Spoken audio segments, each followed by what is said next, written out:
Hey, everybody, it's Eddie from Tokyo. This is your cryptocurrency update from Japan. We're going to move very fast, a rapid fire of bringing you up to speed on what matters in this space with a lean into the XRP ledger, which is the home of the native token.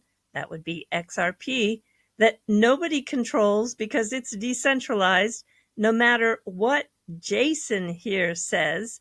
And well, it's my opinion that he left that outlandish comment on X about XRP being centrally controlled, and people fell for his trap. He's charging a subscription fee to respond. Yeah, give me a break. I just can't even believe that Vet fell for that. I later read that he regretted paying that $3 fee. But what is a disappointment is for me to have such a grifter in our space. I enjoy the All In podcast. I have for years, and he is part of it. But, well, for now, I'm going to enjoy it a lot less. The biggest development in the last 24 hours is the XRP ledger is now live on the DevNet with its integration with the Ethereum chain and other chains like Sui, for example, through this bridge that was built by Persist and is powered by Axelar. There is an XRP faucet where you can tap 99 XRP for testing this new bridge. My transaction took about 3 minutes and it did deposit into my MetaMask. I know the XRP community is excited that we're going to have these tokenized treasuries with Ondo. The EVM sidechain is what is making this happen. The ledger is going to be able to catch up to other chains that already work with Ondo, like Sui, Solana, Aptos, and 7 other chains. The total value lock, TVL, is currently 678 million. This tokenized space is expected to hit 16 trillion by 2030. This is also why the explosion of XRP Fi being finance. Munisy added XRP to their liquidity pools just a couple of days ago. The Ripple-backed Strobe announced liquid staking, just 2 days ago as well. It's like boom, boom. And now we have Doppler. Their TVL is at 2.6 million. They've done that in just a couple of days. It is a model that they define as non-custodial. Doppler is backed by funding that came from Ripple via Gidden Labs. They are the team behind Doppler Finance. Doppler is having an AMA and Ask Me Anything. I think it's going to be very lively. I heard that there were 30 questions submitted, and it's going to be in about 2.5 hours, or I should say if you want a universal time, it's 1400 UTC. Scepter announced yesterday 1 billion Flare staked on their protocol. Wow. Everyone knows we have F assets coming from Flare networks, but do you know there's also liquid staking? They are going to do this with a product that has strong security guarantees, and they're going to try to slash tokens directly on the XRPL. What that means is that it'll actually burn a portion of the XRP, and it'll be done so through the smart contract resolution on Flare. The expected deadline for this to be built out is the end of Q2 2025 with a, listen to this, partial POC available before that. So I would say within the next month or two. And I think Hugo's had enough of these meme coins. It's probably a good time, as Hugo says, for people to look at chains and protocols that aren't trying to build a PvP casino, but are instead trying to extend the ability to transact on a level playing field to people and companies in the real world.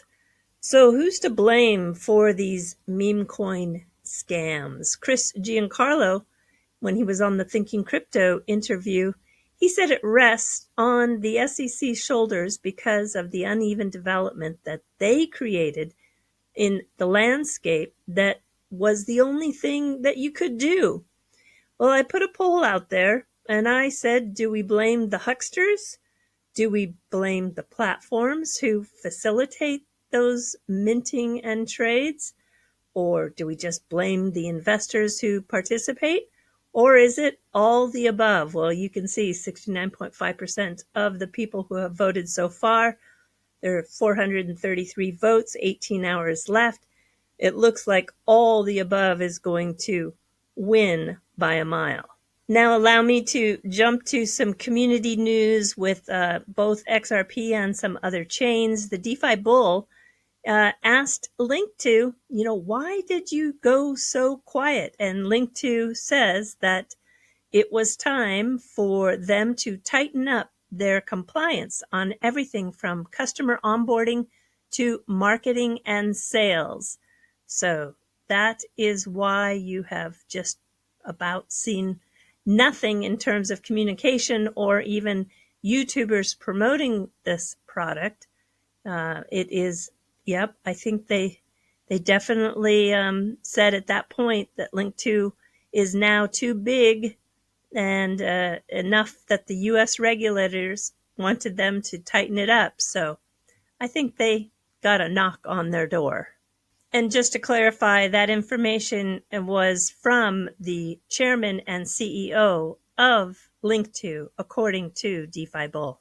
Angie, she hosts some great live spaces, and she did so with Scams, who I really think that if you have heard bad things about him, you don't listen to him. He is one of the most knowledgeable people when it comes to both the XRP ledger and Bitcoin. And trust me, you're going to learn a lot. They had a 3.5-hour space. It was all about crypto safety, the best practices. It was excellent. They have recorded it, so if you want to listen, I highly recommend. Angie and Scams make a great pair. How disappointing is this? Rumble had to put out a notice to their users in France that because of the French government demanding to remove creators from their platform, Rumble is currently unavailable in France. This is atrocious. So they are challenging these government demands and they hope to restore the access soon. This restriction on free speech is one of the most dangerous things in our society today. Mr. Kitao shared some R3 news. And by the way, if you hear other YouTubers telling you that R3 is going out of business, that is just not the case. The reason that they announced or it leaked, however you want to think, that they are trying to raise more capital, looking for a suitor to be either merged with or to be acquired. That's what every company does out there. So while the US is walking away from CBDCs, R3 has 61 plus live apps in play for CBDCs. Now that's interesting, isn't it? I think Ripple, removing it from their website too, they put this development on the back burner. And I understand that as a US company, they're trying to go in line with the US sentiment. But the R3 offering out there is really, with this new partner, the next level. It's quantum proof, which not all blockchains are really ready for that yet. They can also create payments offline without the internet. And it has biometrics plus hardware, tiny security chips for faster, safer transactions. Just trying to keep you abreast of what's going on as a wider scope of this space because, wow, so much happening. Chip and Jeff are returning to the Gold Coast in Australia for the Wave of Innovation Conference, which is going to take place May 2nd, 3rd, and 4th. The speaker list is on fire. I can't wait. You're going to see a peek of that coming out this week. Couple of surprises, even for me. All right, everybody, do take care. Sayonara for now. Bye-bye.